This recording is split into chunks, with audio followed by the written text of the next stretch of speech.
¿Qué tal, compañeros servidores públicos? Bienvenidos a otra emisión más de su programa de los miércoles, la hora del servidor público. Muy buenas noches. Hola, buenas noches, como siempre muy agradecidos de que estén aquí acompañándonos en el programa. Antes que nada, un afectuoso saludo de parte del licenciado Francisco Vázquez Guzmán, nuestro amigo y líder sindical. Tenemos un programa muy interesante. El tema es el cementerio como elemento mayor del rito de la muerte y sus transformaciones a finales del siglo XVIII. Y está para presentarlo una persona muy preparada para esto. Es la historiadora Isabel Méndez Fausto. Ella es licenciada en Historia, con especialidad en Investigación. Tiene maestría en Historia, con especialidad en Historia de México. Defendió la tesis Lugares y Actitudes, la muerte en Guadalajara, en los siglos XVIII y XIX. Tiene doctorado en Arquitectura con especialidad en Patrimonio. Su tesis, Lectura del espacio urbano y cementarial en Guadalajara y en el cementerio de Mezquitán en el siglo XX. Ganó la convocatoria para obtener su publicación como mejor tesis de posgrado. Es fundadora y organizadora del Coloquio de Cultura Funeraria 2008 al 2024. Y por si fuera poco, es autora de 10 libros. Esa es la persona que tenemos como invitada. Así que nos va a hacer el favor de compartir su conocimiento. Bienvenida. Muchísimas gracias por la invitación, por la oportunidad. Es un enorme placer tenerla aquí, Isabel. El placer es mío. El micrófono y nuestros ciberescuchas estarán muy atentos. Agradezco eso también. Bueno, decidí este tema porque efectivamente los cementerios urbanos adquirieron la mayor importancia desde fines del siglo XVIII. Para hacer esta participación elegí formar este texto que voy a leer para ajustarme a los tiempos y espero que resulte de interés para todos ustedes. La ciudad de Guadalajara fue una ciudad populosa durante el siglo XVIII, ya que cuadruplicó su población durante esa centuria. La creciente población urbana de Guadalajara, que las autoridades eclesiásticas intentaron organizar en nuevas parroquias para poder brindarles, entre otros, el servicio funerario, en el largo periodo entre 1782 y 1893 cuadruplicó su población, porque pasó de tener 21,000 habitantes en 1780 a más de 90,000 en 1893. La población tapatía fue especialmente abundante durante su segunda mitad y la década más crítica ocurrió entre 1760 y 1770. Ese aumento significó una sobrecarga sobre los recursos locales disponibles, la vivienda, los alimentos y todos sus servicios. En el renglón vivienda, su escasez determinó el hacinamiento de los pobladores en todos los rumbos de la ciudad, que a su vez provocó la insalubridad reinante. La hambruna y los contagios hicieron fácil presa de los pobladores urbanos y tanto hambrunas como epidemias relevadas entre sí en la segunda mitad del siglo rebasaron los recursos alimentarios, los servicios hospitalarios y agotaron también los espacios funerarios tradicionales. Por la razón de las numerosas transformaciones que fue necesario implementar, aquí iniciamos la presentación, en los cementerios. Para la nueva historia, los cementerios urbanos representaron el elemento mayor en el ritual de la muerte desde finales del siglo XVIII, además de que se constituyeron en una necesidad en las ciudades populosas como la Guadalajara del siglo XVIII, ya que surgieron para dar respuesta a los numerosos cadáveres de pobres urbanos en muchas ocasiones recién llegados.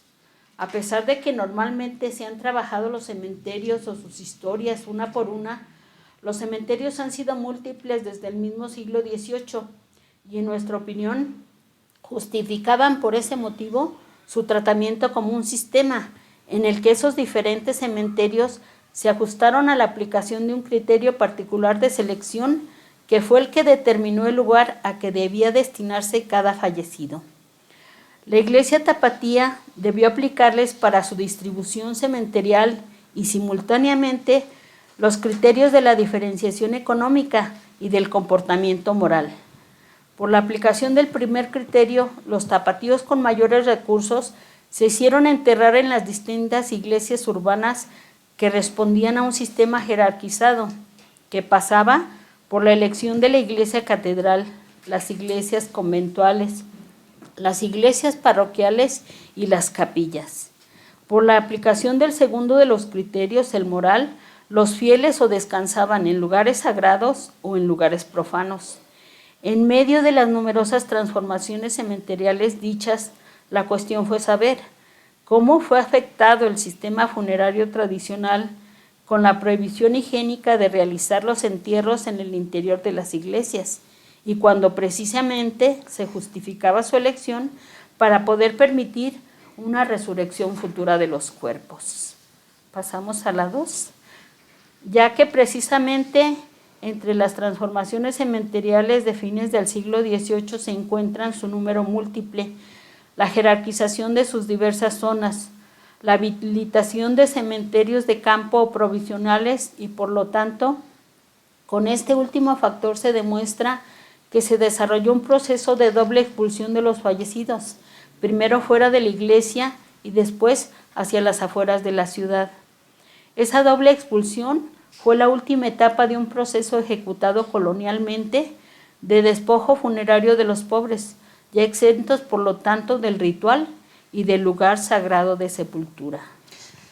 Ay, yo quisiera hacer una pausa. Muy bien. Discúlpame. En esta imagen que tenemos o que nos presentó Leo, creo que es una antes, Leo, donde se ve una persona ahorcada.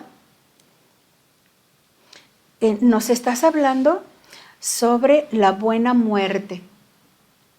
La muerte reposada, tranquila, con todos los sacramentos, distinta de la mala muerte, que pudiera ser la muerte repentina, sin sacramentos, propia de suicidas, maldicientes, ebrios, ladrones, herejes, no bautizados también, o concubinarios. Entre otros. ¿Cómo puedo creer que la Iglesia haya hecho esas diferencias? Pues si todos somos personas. Y en el momento de la muerte nos podemos arrepentir y pasar a la buena muerte. ¿Sí o no? Efectivamente, se consideraba que era buena en tanto que se tuviera acceso a los sacramentos. Pero no había, se suponía que la muerte era tan repentina que no daba lugar a ese arrepentimiento. Entonces, en este caso, no se decía que era la iglesia, sino el propio dedo de Dios, que en la forma de muerte había señalado o expulsado directamente a estas personas. Okay. Y era, pues obviamente, por sobre todo su comportamiento anterior, no solamente por el momento final de la muerte.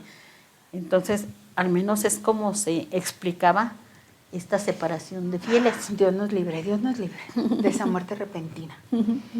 Gracias, adelante.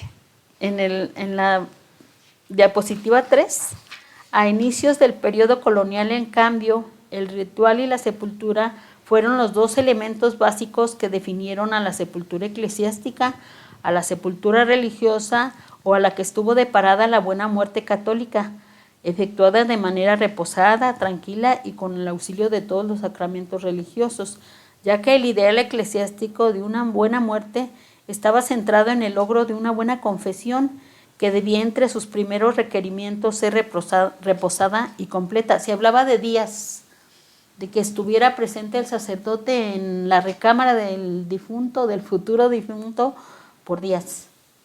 ¿Pero por qué? Para prepararlo, para estar al paso de esta vida a la siguiente. Pero qué estresante. Yo creo que todos, bueno, sabemos que vamos a morir, pero cuando estamos enfermos y ya está a un lado de nosotros el sacerdote, ñaca, ñaca. Sí, de hecho se dice que durante el siglo XIX y en razón del nacimiento de una nueva sensibilidad, de un sentimiento de familia, de un sentimiento de respeto incluso hacia la muerte ajena, esto se volvió muy fuerte. Y entonces se dice que resulta como una revolución del sentimiento y también tiene que ver con los cambios experimentados en los cementerios. Es donde vemos las transformaciones. Exactamente. Muy bien. Sí. Aquí, por ejemplo, en esta imagen vemos que en el caso de los pobres era la sepultura gratuita. Sí. Y en el caso de las personas que tenían un poco más de dinero, más acaudaladas, pues entonces tenían un espacio más digno, ¿será? Más digno. Más digno, más opulento. Sí, de hecho yo hice una jerarquización de espacios entre iglesias de Guadalajara y la superior. El lugar superior estaba señalado por la catedral y decía que era la iglesia más religiosa debido a que en ella se les celebraba el mayor número de funciones. Y aunque en un momento fue suficiente para darle cabida a todos los pobladores de la ciudad, pues entra en crisis en razón de este aumento demográfico que dijimos que afectó los finales del siglo XVIII. Sí. Y hasta finales del siglo XIX. XIX. Me grabé la cantidad de más de 90,000. Sí. Más de 90,000. Sí, bueno, adelante. Dice, el ritual, estamos en la diapositiva 4, el ritual funerario novohispano de la sepultura eclesiástica había sido normado por los concilios provinciales mexicanos tercero y cuarto de 1550 y de 1771, tanto en el aspecto del rito funerario, que debía ser digno o igualitario para todos, como también en cuanto a la sepultura, que en el caso de los pobres debía ser gratuita. En 1771 ya estamos en la 5, modificada esa regla o esa justificación admirablemente equitativa o católica para con los indios, ya que se ordenó la suplantación del ritual indígena de los cantores por el responso de los curas como todo el ritual funerario, para poder recibir de los dolientes los pagos por los derechos de entierro. ¿Qué tal? Aquí en la diapositiva número 4 vemos o nos comentas que en los funerales de los pobres debían ocurrir o acudir uno de los curas. Y en el entierro no solo los capellanes. Y también ponían únicamente 2 cirios de las personas miserables. ¿Pero por qué les mencionaban miserables? Más bien de bajos recursos, ¿verdad? Sí, así es, de bajos recursos. La iglesia consideraba que pobres o miserables eran los que vivían de pedir limosna. Ah, ok. Sí, no era solamente pobres. No es una forma de llamarlos de manera despectiva. No es despectiva. No. Entonces, esas personas eran los que vivían de pedir limosna. Sí, eran los que consideraban pobres la iglesia. Muy bien. Y tomando eso en cuenta, únicamente les ponían 2 cirios. 2 cirios, sí. En la actualidad ponemos 4. Ponemos 4 y tenemos ya un ataúd, pero eso no era usual en las iglesias. En las iglesias se usaba el sudario, que es la sábana, a la manera de Cristo, en la que se envolvía el cadáver, y porque era muy común que hubiera fosas colectivas. Entonces, para hacer una separación entre un cuerpo y otro, en un lugar digno como era el interior de una iglesia, se usaba un sudario. Entonces les servía de mortaja y así era como eran sepultados. Así era como eran sepultados, porque el ataúd hasta cierto momento se consideró un privilegio de los sacerdotes. ¿Qué tal? Fíjate todo lo que estamos aprendiendo. O sea que las personas pobres, envueltos en su sábana, eso les servía de mortaja, y únicamente sacerdotes o personas que se dedicaban a estudio, tenían estudios teológicos, eran entonces que tenían ataúd. Y tenían también el privilegio de enterrarse con sus vestiduras sacerdotales, o las mujeres religiosas con sus hábitos. Con su hábito. Báncame. Sí. Muy bien, me parece muy bien. Estamos aprendiendo mucho el día de hoy. Dice, en la diapositiva 5, en 1771 ya estaba modificada esa regla o esa justificación admirablemente equitativa o católica para con los indios, ya que se ordenó la suplantación del ritual indígena de los cantores por el responso de los curas como todo ritual funerario, para poder recibir de los dolientes los pagos por los derechos de entierros.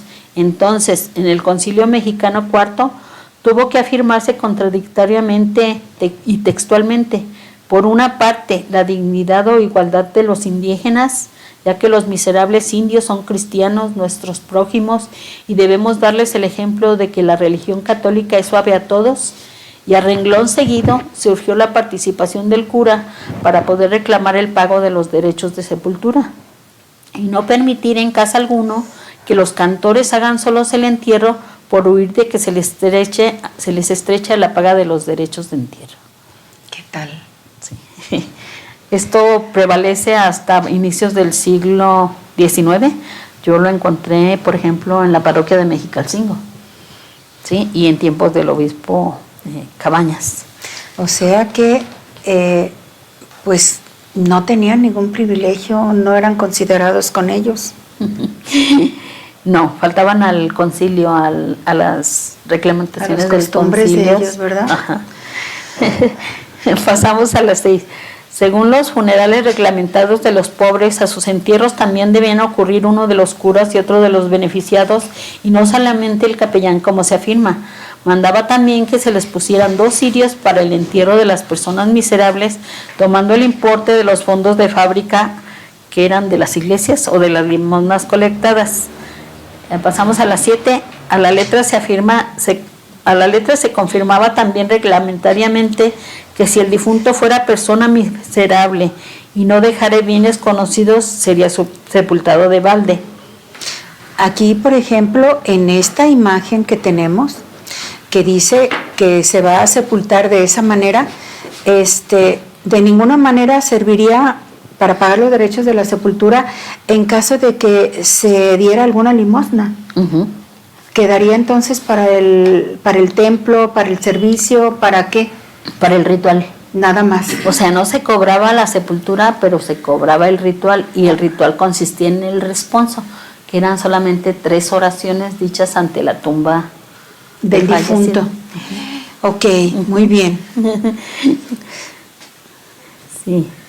Dice, se impondría en su defecto la pena de 4 pesos para una misa, uh-huh, por intención de las almas detenidas en el purgatorio. Sí. 4 pesos. 4 pero pesos. Era mucho dinero. Es mucho dinero.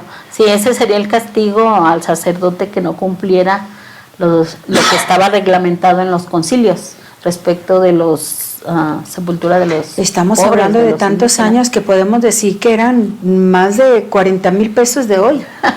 Era mucho dinero. Mucho dinero en aquel tiempo. Sí. Dice, sin embargo, y conforme con el concilio incongruente de 1771, ya se comprueba en el desempeño de la catedral y antes de su clausura funeraria en 1800, el inicio en el uso de los entierros de limosna, factor que confirma que ya no fueron gratuitos, sino hasta especulativos, como también el recurso de solicitar el auxilio de otras parroquias debido a su abarrotamiento. Eran muchos entonces las personas que fallecían. Sí, todos los recién llegados a los que nos referimos. Los cambios funerarios del costo obligado o del pago de fiado de las sepulturas, así como la integración de otras iglesias secundarias al sistema, definieron la primera secularización, que significó el traslado del dominio espiritual de la sociedad de los religiosos regulares al de los seculares, alianza más conveniente para la corona española porque los seculares o diocesanos estaban bajo su dirección inmediata y los regulares a la del Papa. Aquí en la diapositiva que tenemos dice que en respuesta se registró una inconformidad. Y esa inconformidad popular fue contra el abuso de los eclesiásticos. Sí, pues aún se hace, que a veces vemos que si no pagamos una misa para boda, no nos casan, o para el bautizo, ¿verdad? Sí. Pero bueno, ese movimiento general de inconformidad surgió en la catedral. En la propia catedral, sí, entre trabajadores y comerciantes de la zona de la catedral. Después de la catedral, el Pilar, la Merced y el Sagrario fueron los siguientes espacios funerales puestos en crisis por la gran demanda de entierros humildes. Es decir, que en la ciudad primero aumentó la demanda de entierros gratuitos del Hospital Céntrico de Belén.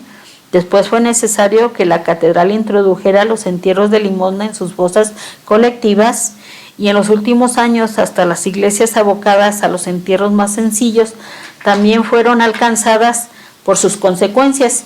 Finalmente, en 1800 se ordenó la clausura de los entierros en la catedral para la población en general, porque ya se habían prevenido los camposantos fuera de la ciudad ordenados por el rey. Aquí estás hablando de la Merced, nuestro templo de la Merced, que está en Hidalgo entre Santa Mónica y no sé cuál será la siguiente, Zaragoza, no sé. Y catedral, la Merced, nombraste otro. ¿Cuál fue el otro? En la iglesia del Pilar, creo. ¿Cuál es la iglesia del Pilar? El Pilar se encuentra en Madero y Parroquia o González Martínez. Entonces, fíjate, todo lo que aprende uno cuando tenemos personas que verdaderamente estudian lo que pasa en Guadalajara. ¿Ok? En el diapositiva 8 se comprobó entonces que las disposiciones o decretos sobre entierros de pobre, sin embargo, ganaron inmediatamente una mala interpretación y se promovió su infracción o su incumplimiento por curas, vicarios y beneficiados. En la 9 se concluye que a inicios del proceso se interpretó en la práctica cotidiana que sin un pago no debía efectuarse el ritual, sino solo el entierro de los pobres. Posteriormente se canceló también el entierro o el derecho al sepulcro gratuito, y sumadas las dos infracciones de los mandatos conciliares, se concretó entonces en Guadalajara el despojo integral del derecho de los pobres a recibir un entierro cristiano. Qué tristeza, sobre todo la interpretación que nos hacen que si no había dinero, no debían sepultarlos. Y los párrocos tampoco tenían la obligación de dispensarles un rito funeral a los pobres. No, y no era obligación, pues, hacer los entierros. Reaccionamos. Sí, dime. Reaccionamos desde la sensibilidad contemporánea. Pero ¿en dónde queda entonces el amor al prójimo que tanto nos han pregonado? Es que también debemos pensar que todo esto efectivamente significaron costos. Y siguen teniendo un costo muy alto el que Siguieron teniendo un costo. Sí, si pasamos a la siguiente vida y a la hora que yo muera, va a tener un costo muy alto, ¿no? Si estamos hablando de grandes cantidades de inmigrados a la ciudad, de su mayoría pobres, de condiciones de la más baja económicamente, pues su número también era excesivo. Sí, pero ¿qué les costaba una oración? ¿Una sepultura digna? Ay. Estamos en la diapositiva 10. El Cuarto Concilio de 1771, sin embargo, señaló directamente y reprobaron las consecuencias especulativas en los procedimientos seguidos por los curas y vicarios, ya que los curas dilataron los entierros, exigieron el pago funerario adelantado, dieron lugar a la corrupción del cuerpo, comprometían a los deudos con pagos costosos y desairaban los deseos particulares de los dolientes y los obligaban a aceptar el entierro decidido por el cura. Por ejemplo, el que debían de ir a la casa del difunto cantando y no traerlo a la iglesia. Y no traerlo media cuadra antes de la iglesia. A mí me llamó la atención porque cuando yo inicié este estudio, mi periodo límite de inicio fue el Camposanto del Santuario, muy famoso en Guadalajara por la obra del obispo Fray Antonio Alcalde. Y resulta que ya se ve, aquí lo vamos a leer también, en el Camposanto del Santuario, el responso como un bien que hace el obispo a los pobres, cuando ya el mismo responso está infringiendo las disposiciones conciliares, porque no es el ritual completo. Entonces se contradijeron.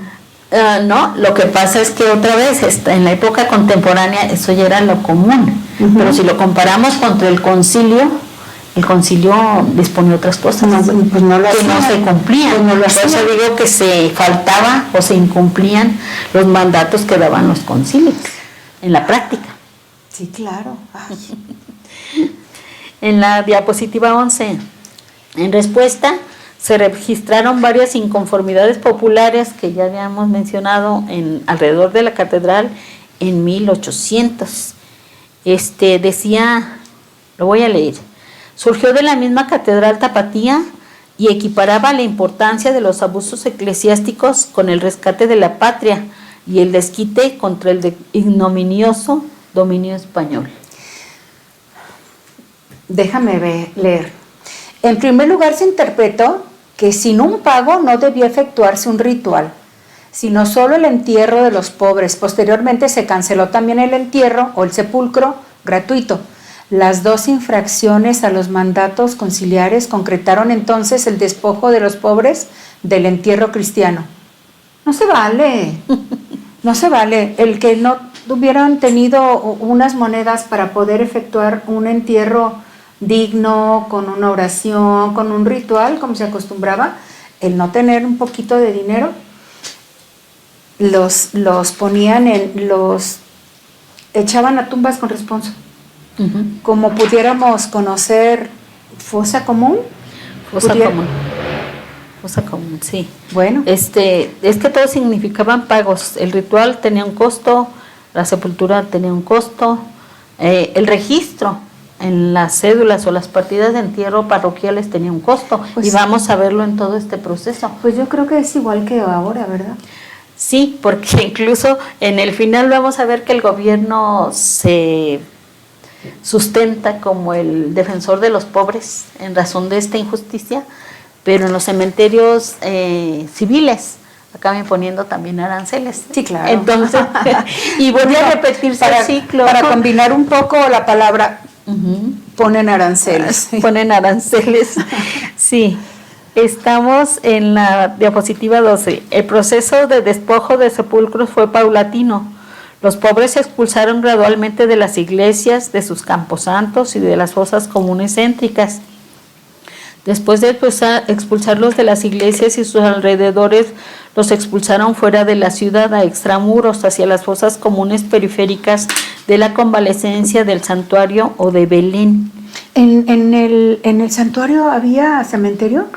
Sí, resulta ser el más famoso del siglo XVIII de Guadalajara por esa asociación que tiene con el obispo Fray Antonio Alcalde, que se dice fue su promotor. Ok. Los nuevos camposantos diocesanos, en cambio, se implementaron ya constituidas las nuevas parroquias urbanas. La figura organizacional de la parroquia data de fechas muy tempranas y esencialmente ha conservado las mismas funciones desde su origen: bautizar, confirmar, dar el viático y la extrema unción, dar la bendición pastoral, la bendición nupcial, celebrar funerales y celebrar la Eucaristía. En la parroquia, el párroco propio es el único que puede administrar y ejercer funciones pastorales, además de impartir a sus feligreses los diversos sacramentos. Tenía en los siglos pasados la obligación de inscribirlos en sus distintos libros de nacimientos, defunciones o matrimonios. Según las conclusiones del Cuarto Concilio Provincial Mexicano, las parroquias eran madres de los feligreses, porque además de brindarles los beneficios que se han mencionado, por ellas ingresaban a la comunidad cristiana con el sacramento del bautismo, e igualmente eran depositados en ellas a su muerte. En razón de los beneficios dispensados por las parroquias, ese mismo concilio mandó que todos los fieles reconozcan su parroquia y la tengan en grande aprecio y veneración. En el santuario que conocemos también como el de Nuestra Señora de Guadalupe, dice que se dignificó tanto el Camposanto que se elevaron mucho los aranceles o impuestos, que viene siendo lo mismo, y que, bueno, evidentemente la resistencia a enviar al difunto al sepulcro general, pues fue muy fuerte, no lo aceptaban. Entonces, ni en el santuario ni en el Panteón de Belén. Vamos a ver qué también ocurre así en Belén. O sea, porque están como un poquito diferenciados en la temporalidad, Ajá. como alrededor de una década, si lo tomamos en cuenta como se ha descrito en la historiografía de Guadalajara. Okay. Ajá. Primero es el santuario y luego seguimos con las parroquias. En sus exploraciones para fundar nuevas parroquias, los seculares señalaron además la ubicación o diocesanos la ubicación de esos nuevos pobladores urbanos. Estamos hablando de una ciudad en crecimiento. Ajá. Y subrayaron la presencia de suficientes feligreses con recursos económicos para garantizar el sostenimiento de su plantilla de ministros. Los diocesanos consideraban básicamente las ganancias del renglón funerario, que era económicamente el más importante, porque las nuevas iglesias y los nuevos camposantos fueron los espacios exclusivos del entierro cristiano, y debemos señalar que el ritual y el lugar funerario que lo definen en nuestro periodo siempre tuvieron un costo.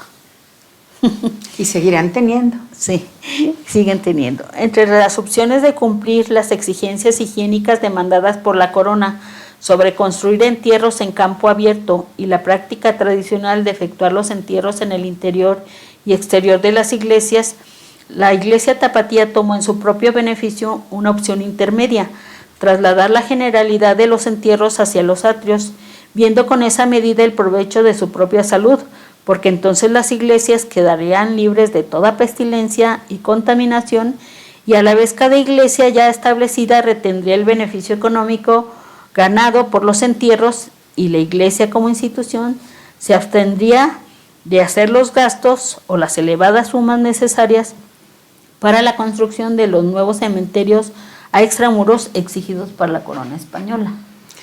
Esos españoles. En el santuario se dignificó por esa razón el área del Camposanto y se elevaron los aranceles, y en el aplazamiento comprobado de sus entierros se volvió evidente la resistencia opuesta por los dolientes para enviar el difunto al sepulcro general preexistente. O sea, primero fue el sepulcro o fosa colectiva y luego ya fue el Camposanto como un lugar más digno.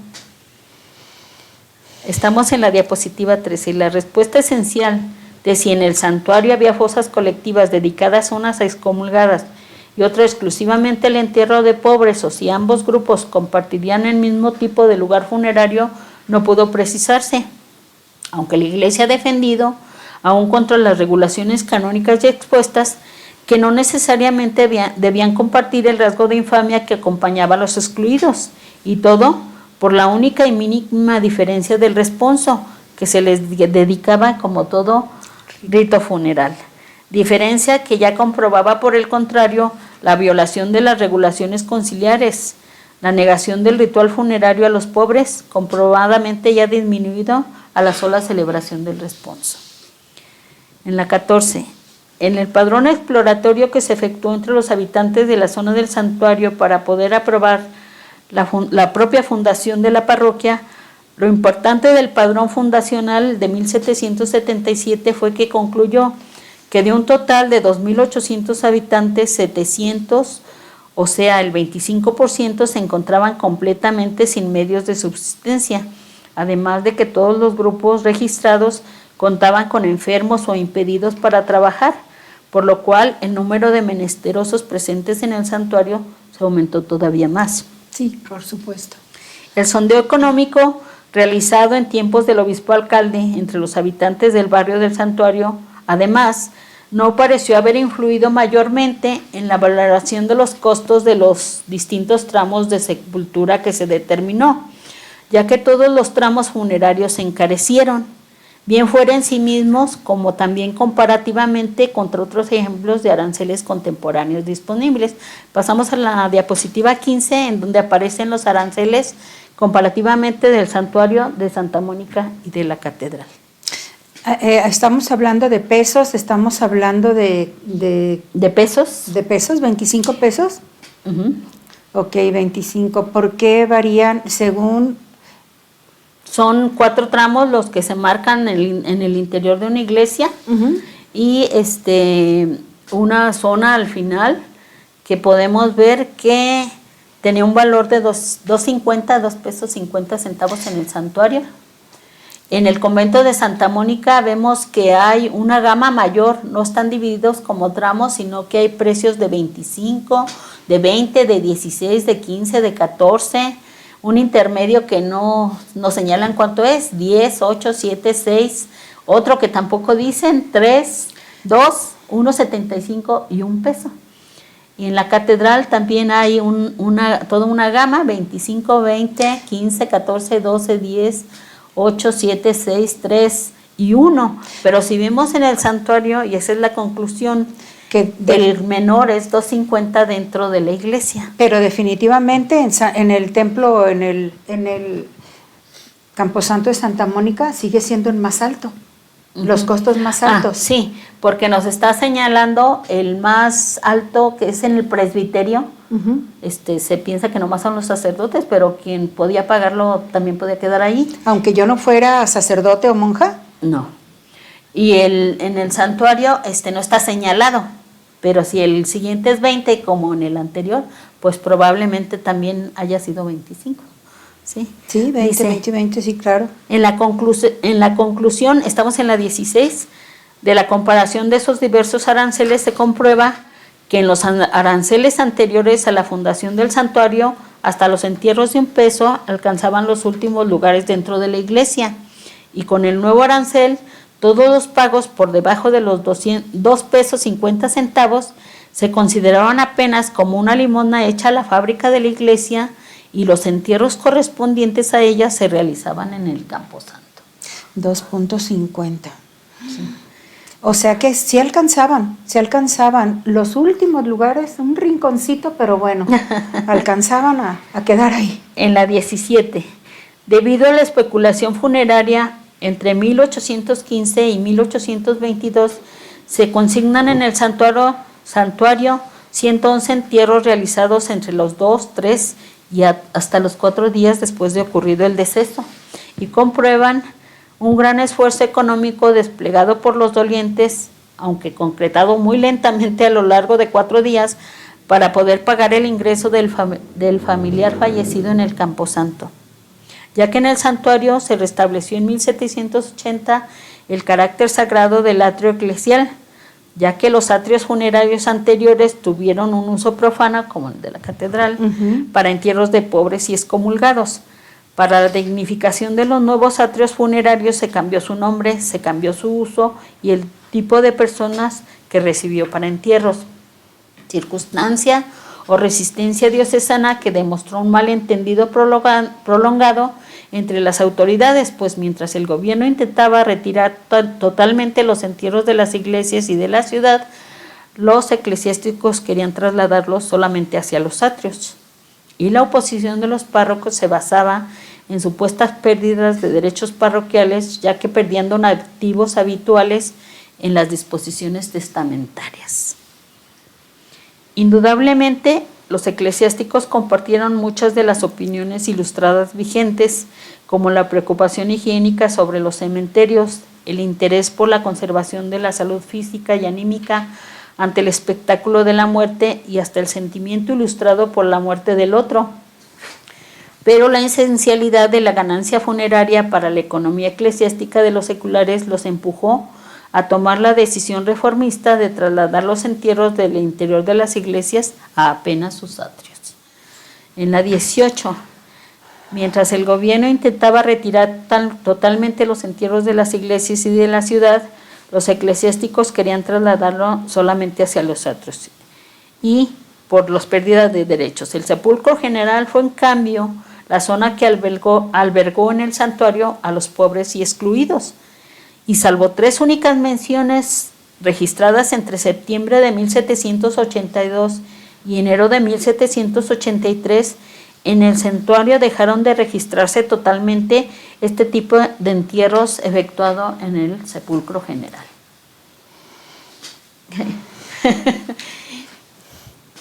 Aquí pasamos a la intervención del Estado. El obispo Cabañas afirmaba en 1824 la falta de un cementerio urbano en Belén. Si bien admitía que en algunas pequeñas poblaciones del estado ya se habían construido cementerios fuera de poblado, las circunstancias de que poblaciones mayores, entre ellas Guadalajara, requirieran de un camposanto proporcionado y por consiguiente costoso, se había pospuesto por falta de arbitrios.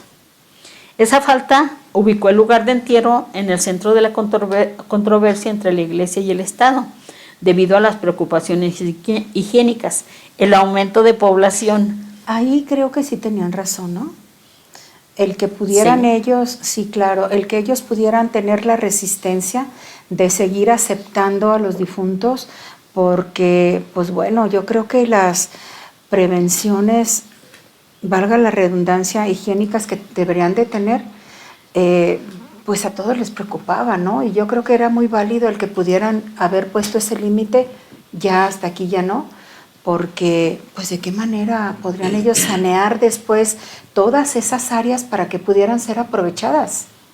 Y efectivamente es el inicio también de la preocupación higiénica en este periodo, porque si ahora pensamos que se proyectan los cementerios sobre un número de población presente y su uso en 4 o 5 años, eso no se hacía en el pasado. Se hacía según los fieles que hubiera al momento de la fundación de una parroquia, ¿sí? Y eran fosas comunes porque los espacios eran mínimos. Sí, claro. Y era muchísima gente la que tenían que sepultar. Esa falta ubicó el lugar de entierro en el centro de la controversia entre la Iglesia y el Estado, debido a las preocupaciones higiénicas que se empiezan a notar, el aumento de población, la cuestión arancelaria y el enfrentamiento ideológico frontal entre eclesiásticos y autoridades ilustradas. Por una parte, la aportación económica y la mayor vigilancia higiénica les procuraron a las autoridades civiles una participación mayor en el renglón funerario, y por otra, su actitud política contestataria a la Iglesia les granjeó tratamientos funerarios indignos y los sensibilizó ante la injusticia funeraria ante los pobres.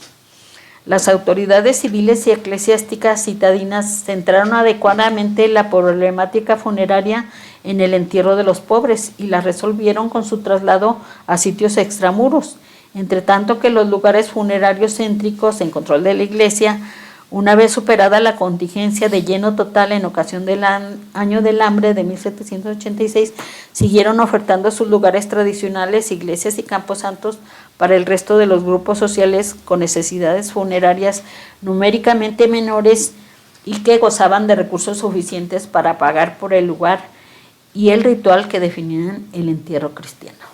Injusticia funeraria. Esas son las palabras que me quedaron grabadas en este momento. Así lo reclamó el Estado de Jalisco. Sí, claro. En Belén surge el cementerio civil y el camposanto general.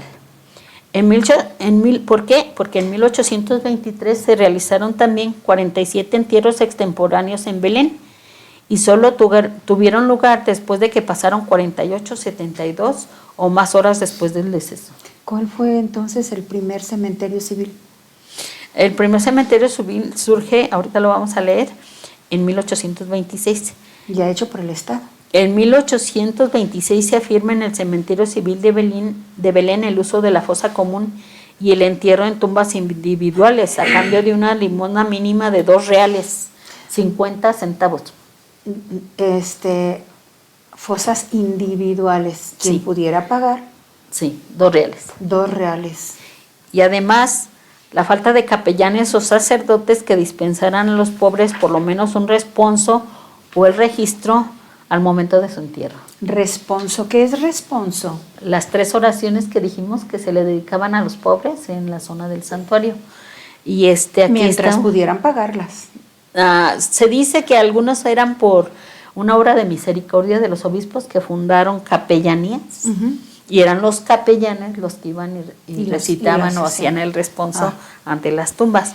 Aquí lo que se le está señalando al Estado es que los cementerios civiles son profanos, en el sentido de que no hay los capellanes o sacerdotes que dispensaran el responso o el registro del entierro, porque no todos los fallecidos que se enterraban en el Camposanto de Belén habían salido del hospital de Belén, sino que era un camposanto barrial de la zona. En 1829, mediante el decreto 195 del Estado, del Congreso del Estado, se caracterizó al camposanto del hospital como un camposanto general, ya que se pretendió que se realizara ahí el entierro de todos los cadáveres provenientes de la ciudad, sin admitir excepción alguna, pero también abrió la posibilidad de que individuos particulares o corporaciones construyeran cementerios con sus propios recursos. Para el Camposanto General de Belén, la respuesta del Congreso estableció en 2 reales la cuota por la apertura de un sepulcro, pero condicionó el entierro gratuito a la excavación de la tumba por mano de los propios interesados. Tampoco pudo darlos gratuitamente. ¿Sí? Y después de consultar con el administrador del hospital la necesaria extensión del Camposanto para uso tan generalizado como era el de la ciudad, lo facultó a pagar en 1829 2.542 pesos 4.5 reales para darle toda la extensión que estaba proponiendo para responder a las necesidades de la ciudad. Después de 1857, el área del segundo patio, anteriormente llamado Patio de los Pobres, se le mencionó desde los libros parroquiales del santuario como Camposanto Común de Belén. Y hay que ver que hay una serie de nombres que no se han mencionado en Guadalajara, como la lonja, el sepulcro general del santuario, el cementerio civil, el Camposanto general, ¿sí?, que parecen ser más bien como cementerios improvisados. Dice, para los que no pudieran pagar derechos se asignaba el Camposanto antiguo de Belén, para que solo dieran 2 reales, y que solo dieran 2 reales para el asiento de la partida, o sea, el registro de defunción. Y aún así se debía expresar en dicha boleta, empieza a tomar importancia este costo. Dice, y fueron 5 pesos extra los cobrados para el asiento de la partida en los cementerios de particulares. Ya empieza a subir el costo. Y ya entonces ya empezaron a surgir los cementerios particulares. Sí, que en Guadalajara pues podemos decir que son los de Analco, los del sur de la ciudad, Analco y Mexicalcingo, mientras que en el inicio estábamos hablando del santuario y de Belén, al norte. En 1846 la Iglesia de Guadalajara completó el control sobre el nuevo Camposanto de Guadalupe, como se suele llamar desde sus mismos libros parroquiales, al establecimiento funerario del santuario, el antiguo Camposanto de Belén y los cementerios de particulares, al ajustar el cobro de aranceles en todos los camposantos recién construidos. Mucho dinero de todos modos, ¿eh? Mucho dinero, sí. Al proceso de secularización de la muerte, según dijeron los mismos diocesanos, siguió el deseo de secularizar los cementerios, de hacerles perder la consagración que recibían de la augusta vecindad junto a las iglesias. Eso es la secularización, apartarlos de las iglesias, con el pretexto de conservar la higiene pública. Para mantener las prácticas tradicionales, en cambio, la Iglesia defendió la santidad de los cementerios anexos a las iglesias y la conveniencia de hacer el traslado de los cadáveres del interior de las iglesias a únicamente sus atrios. Del mismo modo que defendió, y ahora novedosamente, la dignidad de los cadáveres y ya no su entierro en iglesia como garantías que eran de la resurrección prometida. Los aranceles funerarios se discutieron desde 1800 a 1857, en 1800, 1810, 1829 y 1831, igual como anteriormente, con algunas revueltas.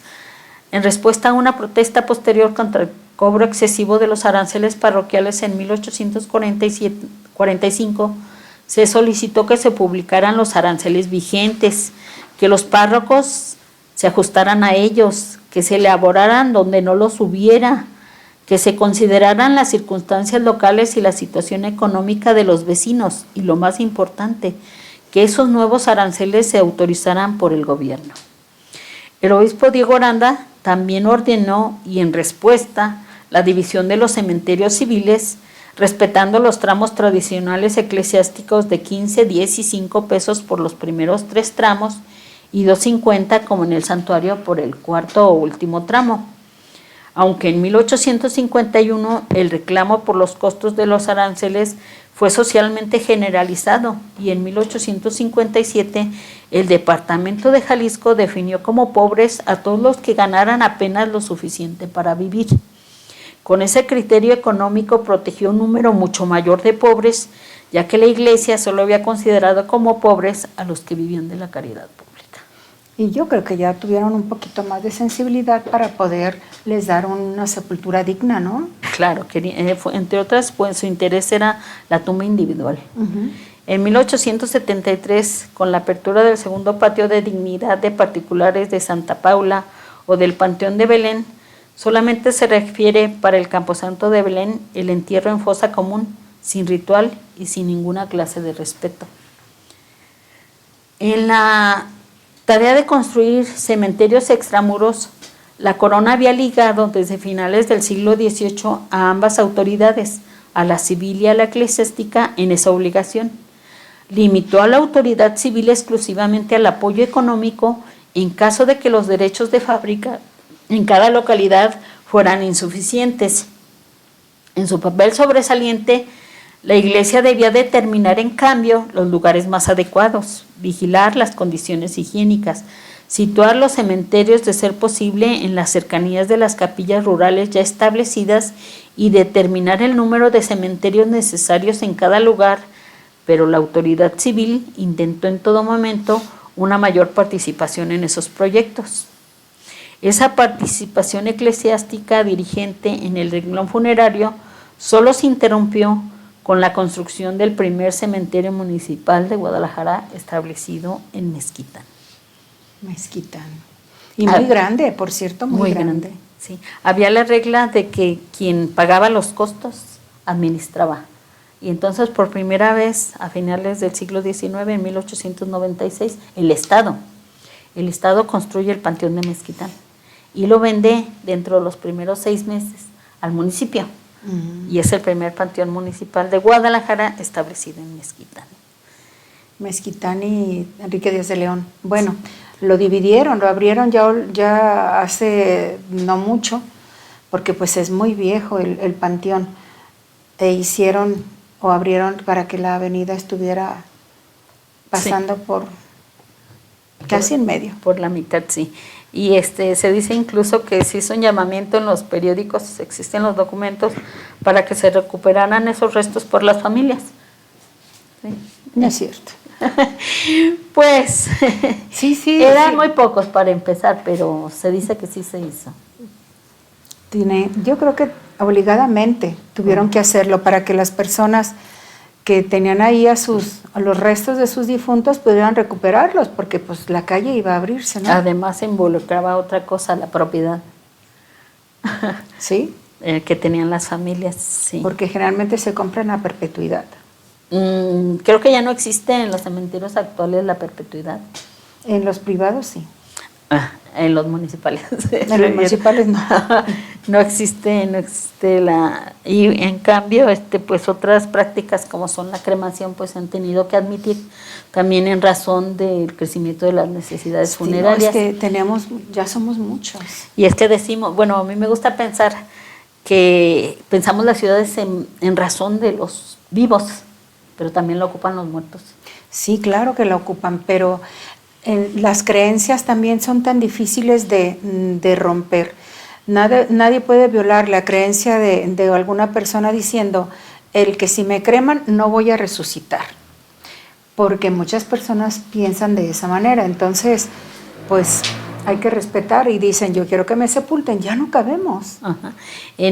Precisamente por eso se necesitó la licencia papal para hacer aceptable la cremación o la incineración de restos humanos, porque efectivamente en todo el pensamiento católico, se pensaba que era una costumbre de paganos y que sí conllevaba la aniquilación. Entonces, por los años 60 lo admite Paulo VI de una manera condicionada, sin la intención de liquidar a aquella persona o el recuerdo de aquella persona. Además, si pensamos, y fue muy repetitiva la palabra higiene, las personas que mueren de alguna enfermedad contagiosa, creo que lo más recomendable es la cremación, para que pueda, pues, terminarse, entre comillas, terminarse ahí la enfermedad y que no quede la tierra contaminada también, ¿no? Sí, precisamente con esa perspectiva se propuso el estudio o el inicio de los hornos crematorios en el propio Mezquitán. Un investigador extranjero estaba haciendo pues una especie de encuesta de cuántos existían en Guadalajara y no había ninguno, pero sí Ciencias Forenses sí propuso que fuera especialmente para los contagiados. Sí, claro. Sí. ¿Damos el cierre o seguimos platicando? En conclusión. ¿Cómo estamos? Estamos en minuto 58. 58. ¿Cómo estamos en comentarios, Leo? Bastantes. Ah, ya ves. Uh-huh. Bastantes comentarios Ñaca, tenemos. ñaca. Raúl Ortega Solís, saludos. Gracias. Raúl Ortega, el tema de hoy está muy interesante. María de los Ángeles, saludos. Gracias. Hablemos de libros, Tere Villa, muy buen tema. Francisco Vázquez, felicidades a la ponente, gran conocimiento. Francisco Vázquez, saludos Ada. Gracias. Gracias. Rocío Partida, saludos María de los Ángeles Partida, interesante tema. Rafael Andrade, excelente, pura en su ponencia, felicidades maestra Isabel. Andrés Pérez Ramos, buenas noches, aquí integrándome. Óscar Ulloa, interesante investigación de la historia, donde pone en manifiesto cómo cada estrato social tenía su funeral. María de los Ángeles Partida de Flores, felicidades a la doctora Isabel por el tema expuesto. Aportemos cultura, compañeros. Rafael Andrade, en Recinto de la Paz te venden el lugar por 99 años. Está en el contrato en letras muy, pero muy chiquitas. Sí.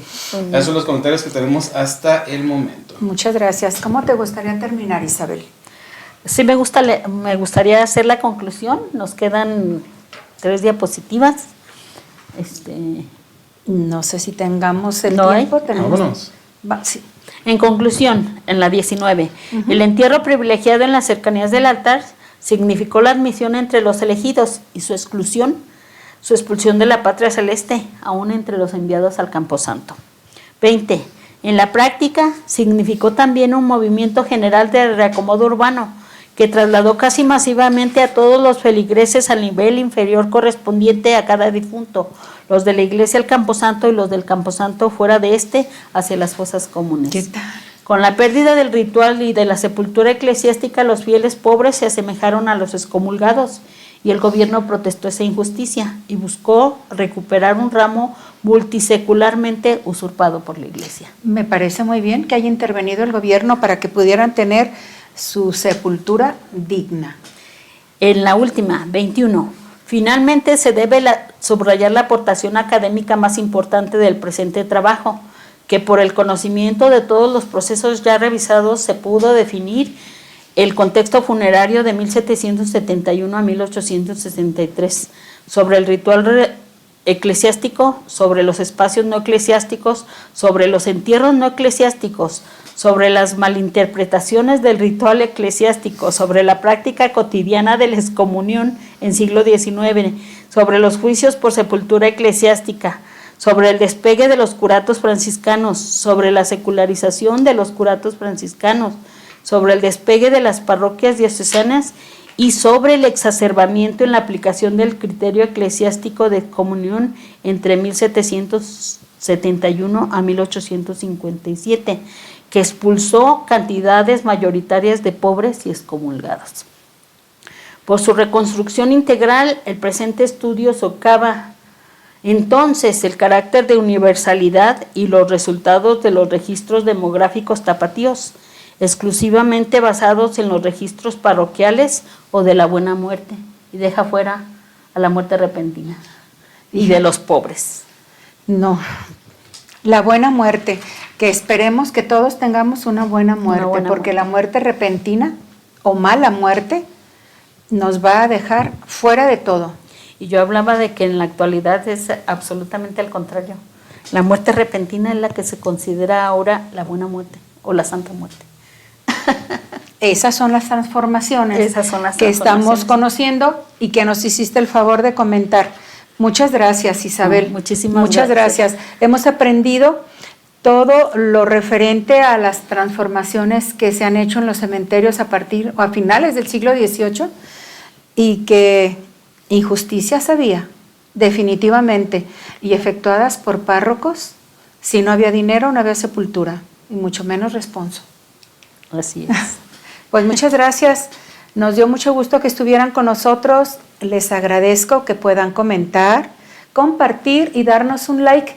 Nos vemos el próximo miércoles con un tema sumamente interesante. Se trata del transporte y las rutas que van a desaparecer, para que pongan atención. Nos vemos pronto.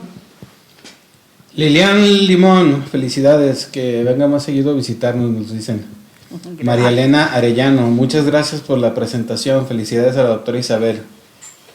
María de los Ángeles Partida Flores, Isabel, ¿por qué algunos restos fueron exhumados de los atrios tardíamente en Zapopan, como en el caso de la parroquia de 1960? Desconozco el motivo, pero también existen restos contemporáneos en Analco, incluso los epitafios, la sepultura, la cabecera de la sepultura se encontraba hasta hace pocos años afuera de la iglesia de Analco. Posiblemente los parientes, los dolientes, de hecho retirarlo. Se hace una división entre las obligaciones que hay de los propietarios y del propio cementerio. Sí, claro. Y en cierto sentido se dice que efectivamente la tumba, las esculturas y todo este tipo de adornos son propiedad de los dolientes. Y pregunta Jos Reas, ¿hay algún registro de las primeras tumbas en Guadalajara? De las primeras tumbas. Debe de haber. Pero ¿en qué cementerio, verdad? Efectivamente, bueno, a mí me tocó consultar los registros de defunciones de Analco y creo que se iban hasta el siglo XVI. Sí. Entonces es interesante porque sí es efectivamente la primera zona poblada en los inicios de Guadalajara, Analco. Toda la zona de Analco. Toda la zona de Analco y al parecer muy bien conservados, ¿eh? Andrés Pérez Ramos, excelente presentación, felicidades por la apertura a estos temas. Muchas gracias. Pues entonces nos despedimos y agradecemos que hayan estado con ustedes. Nos vemos el próximo miércoles. Bye bye. Recuerden darle like, compartan, síganos en Facebook, en YouTube, suscríbanse y recuerden que es podcast en Spotify. Gracias, nos vemos en la siguiente transmisión.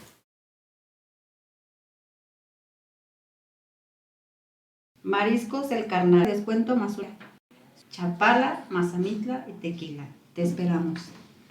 Feria del Chocolate. Ofertas del 10% de descuento hasta el 50%. Espéralo en tu dependencia. Les recordamos que tenemos el módulo de pensiones en Aldama 59, de lunes a viernes con un horario de atención de 8 a 16 horas. Y el otro en Luis Fará, enfrente de la estación de bomberos. ¿Por qué estudiar en Univer? 3 diplomados incluidos en la licenciatura que tú eliges. Puedes terminar tu prepa en 2 años. Acredita 2 posgrados en 1 año 8 meses. Instalaciones renovadas y equipadas para tu desarrollo profesional. Tiene prepa, CEP y UDG, licenciaturas matutina, ejecutiva y sabatinas, posgrados, maestrías, especialidades y online, licenciaturas y posgrados. Hay una beca por el convenio que tiene con el sindicato de un 30% de descuento. Comunícate a los teléfonos 3323-126601 o entra a la página univer.com.mx. Casa Dolores te ofrece el 10% de descuento y la primera cerveza de cortesía. En la sucursal Chapalita, Avenida Guadalupe, 1261 y Chapultepec, Sur 451. Te esperamos.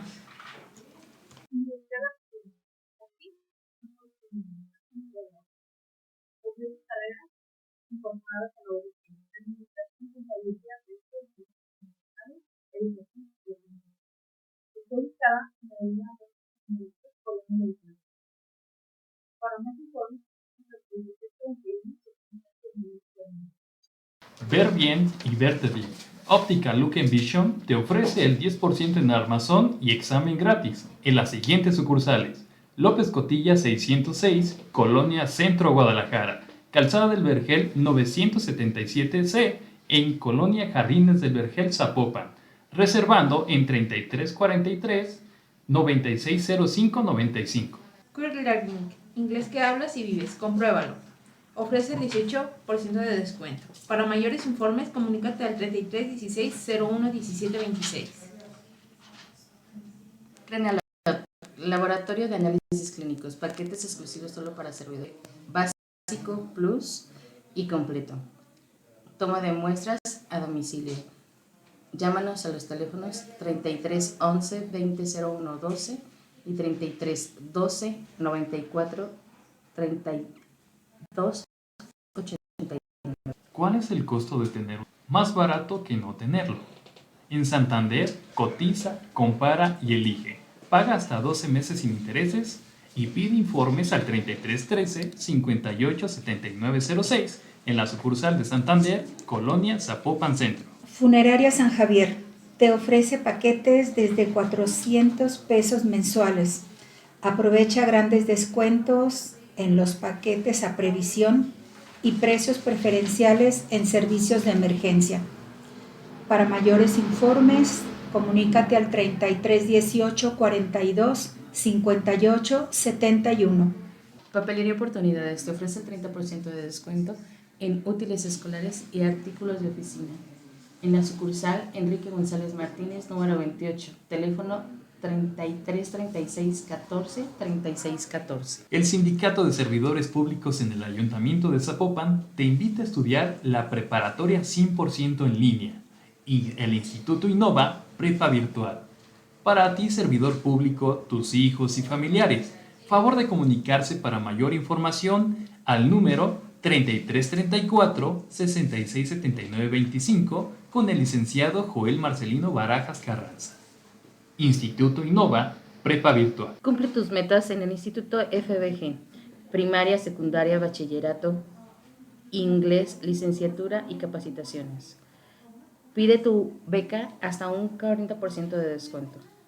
Inscripción subsidiada por el sindicato. Teléfono 3333 97 70 47. Tours Elegance, la agencia de viajes que te invita a explorar México, con tour a Chapala por solo 499 pesos por persona, a Mazamitla por 750 pesos por persona y a Tequila por 799 pesos por persona. Puedes comunicarte al 3310 1192 15 para mayor información. No dejes de conocer. Un convenio más para ti de El Sindicato. Venta y reparación de sillas de ruedas. Ofertas: silla de ruedas neumática a 2,100 pesos y silla de ruedas todoterreno 3,800 pesos. Cuenta con servicio a domicilio. Está ubicado en la avenida Laureles 637, Colonia El Vigía, Zapopan, Jalisco. Puedes comunicarte para hacer tu pedido al 33 34 83 95 27 o al 33 14 10 58 55. Clínica de Especialidades te ofrece un 20% de descuento en todos sus servicios. Teléfono 33 36 73 33 83. En Nissan Las Fuentes, ¿sabías que con tu crédito de pensiones puedes estrenar un auto nuevo? Puedes tener asesoría y es muy fácil adquirirlo. Contacta a María Rodríguez al 33 33 62 46 15. Nissan Las Fuentes. Silan, Acuario Aventura. En preventa, 293. Incluye paquete snack, realidad virtual y láser escape.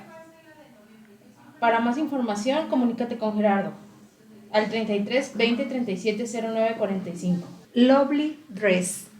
Te ofrece renta de vestidos para esta temporada de posadas y reuniones familiares. La sucursal está en Héctor Berlioz 5469 en la colonia La Estancia. 33 22 37 73 79 para mayores informes. Seguros JG te ofrece seguro de vida, seguro de retiro, seguro de educación y seguro de auto. ¿Quieres recibir más información sobre nuestros seguros? Comunícate al teléfono de WhatsApp 33 32 01 52 10. Seguros JG. En San Ángel Oftalmología, tu primera consulta es gratis y tu diagnóstico completo. No pongas tus ojos en cualquier mano.